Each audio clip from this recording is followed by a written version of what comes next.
Bonjour à toutes et à tous et bienvenue sur Grand Littoral TV, votre chaîne d'information en régional, en continu, en images en 8 minutes. Voici en ce jeudi 4 octobre d'abord vos prévisions météo.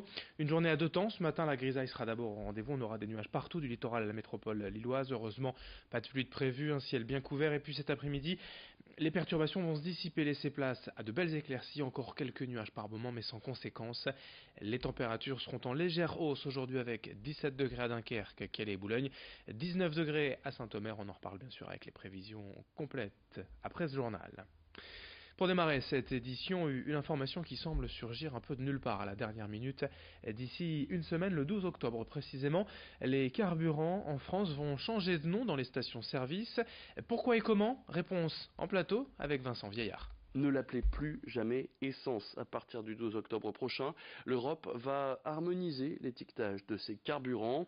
Fini le nom clair d'essence ou de diesel. Pour l'essence, vous choisirez les pompes marquées d'un E et entourées d'un rond. Alors ceux qui se servent aujourd'hui du samplon 98 ou du samplon 95 devront choisir du E5.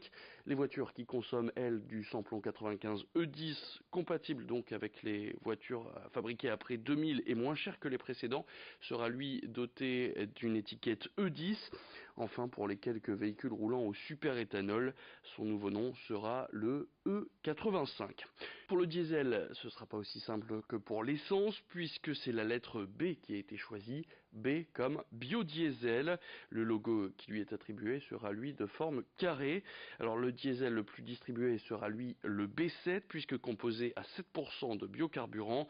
Viennent ensuite le B10, puis le XTL, un diesel de synthèse puisque fabriqué à partir de gaz naturel et d'huile végétale. Enfin, l'affichage des véhicules roulant au gaz change aussi. Fini le GPL, bonjour le LPG ou le GNC qui signifie gaz naturel comprimé. Les logos, eux, seront cerclés d'un losange. À noter que toutes les stations ne seront pas forcément équipées de ce nouvel affichage le 12 octobre prochain. Une période de transition va donc pouvoir se faire tout en douceur afin d'éviter de se tromper de carburant quand on doit faire le plein. Merci Vincent pour ces informations. On détaillé, on enchaîne dans ce journal de l'essence au fioul avec la campagne annuelle de l'UFC Que Choisir aux Hauts-de-France qui depuis 2015 propose aux consommateurs régionaux de commander ensemble leur fioul pour l'hiver et ainsi d'alléger la facture. Tout se passe en ligne, il faut s'inscrire d'abord sur choisirsonfioul.fr et c'est ensuite l'association qui se charge de négocier le tarif auprès des fournisseurs. Grâce à cet achat groupé, le prix peut sensiblement diminuer pour les consommateurs. En échange d'une simple cotisation de 5 euros est demandée pour participer. En un an depuis août 2017, le prix du fioul a explosé de 32% et les taxes également. Voilà donc une solution à envisager pour les quelques 140 000 foyers des Hauts-de-France qui se chauffent encore au fioul. Explication au micro d'Idil Gunay. Aujourd'hui, le gain depuis le début de l'année pour des gens qui ont fait remplir 2000 litres une cuve, ils étaient aujourd'hui à 70 euros de gain c'est une moyenne, 70 euros, sachant qu'ils vont sans doute refaire une nouvelle livraison, puisque on a calculé aussi que dans le Nord-Pas-de-Calais, la moyenne de consommation de fuel, c'est 3950 litres par an. Donc vous voyez, c'est deux remplissages de cuves. Donc on peut calculer le gain pratiqué entre 120 et 130 euros par an. Donc ça vaut le coup de s'y intéresser. Dans l'actualité, également une bonne nouvelle pour l'emploi. Dans la région, après quelques années difficiles et plusieurs vagues de licenciements, la situation s'est nettement améliorée chez Arc International, l'entreprise des arts de la table et du verre, si bien que la direction vient d'annoncer une série d'embauches pour les prochaines années, afin surtout de remplacer les départs en retraite. D'ici 2023, 1 millier de personnes devraient être recrutées à raison de 200 embauches par an, la plupart en CDI ou en alternance. Arc International est aujourd'hui encore l'un des plus importants sites industriels de France, en employant plus de 6000 personnes sur son site historique à Arc près de Saint-Omer. Explication au micro de Louis Caillé.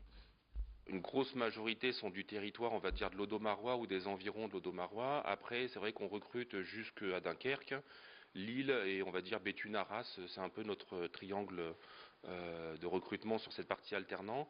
Sur la partie recrutement, on va dire plus large cadre, parce qu'on recrute des cadres aussi, on ne recrute pas que des alternants.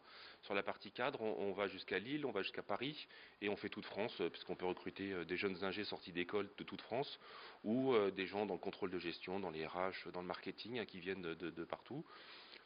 principalement c'est quand même la zone lilloise et parisienne. En image sur Grand Littoral TV, revenons sur ce rapport concernant l'état des routes françaises et surtout des grands ouvrages d'art. La question se pose bien évidemment après l'effondrement du pont de Gênes en août dernier. En France, 2 ponts sont classés 3U, c'est-à-dire qu'ils ont besoin de travaux plus ou moins urgents. Et c'est le cas notamment du viaduc d'Échingans sur l'A16 dans le Boulonnais, le plus long pont de la région. Selon le rapport, il présente des fissures et connaît des infiltrations en raison d'un problème d'étanchéité. Des travaux ont toutefois été réalisés il y a 6 mois. Une dizaine de câbles érodés notamment ont été changés. Nous avons contacté le constructeur Bouygues qui nous renvoie vers la SANEF qui a en charge l'entretien de ce viaduc. Mais à son tour, la SANEF indique ne pas pouvoir s'exprimer, pour l'instant sans l'avis d'un expert pouvant établir un diagnostic clair sur l'état du viaduc. Enfin, la région Hauts-de-France et l'entreprise d'assurance AXA ont signé hier un partenariat pour la santé, la prévention et l'emploi numérique. L'objectif étant de renforcer l'égalité d'accès à la santé avec notamment le développement de la télémédecine. Plusieurs vecteurs ont pour cela été évoqués, comme encourager l'activité physique pour une meilleure santé des habitants, former et recruter dans les métiers du numérique, accompagner les entreprises dans la cybersécurité. La région et AXA vont ainsi unir leurs forces et leurs expertises pour proposer des solutions dans ces domaines. On ne manquera pas d'en reparler d'ici là. Une image encore pour terminer ce journal, alors qu'un hommage national doit être rendu samedi à Charles Aznavour, décédé, je vous rappelle, lundi à l'âge de 94 ans. Dans la région à Balinghem, près de Calais, l'artiste boulonnais Camus a voulu aussi saluer la mémoire de l'artiste en réalisant cette fresque en noir et blanc, accompagnée d'un extrait de l'une de ses plus célèbres chansons, Emmenez-moi, écrite en 1967. Vous la connaissez tous, il me semble que la misère serait moins pénible au soleil. Pour ce dessin, c'est un particulier qui a contacté le graffeur en lui proposant le mur de son garage. Le croquis a été fait mardi matin, puis présenté au maire de la commune qui a répondu positivement. Un bel hommage rendu en tout cas par l'artiste Camus qui s'était déjà fait remarquer il y a 1 an avec sa fresque de Johnny, quelques jours aussi après la disparition du chanteur. Fin de ce journal sur Grand Littoral TV, merci de votre fidélité, très belle journée à toutes et à tous. Dans moins de 8 minutes, dès le prochain quart d'heure, l'édition régionale à suivre.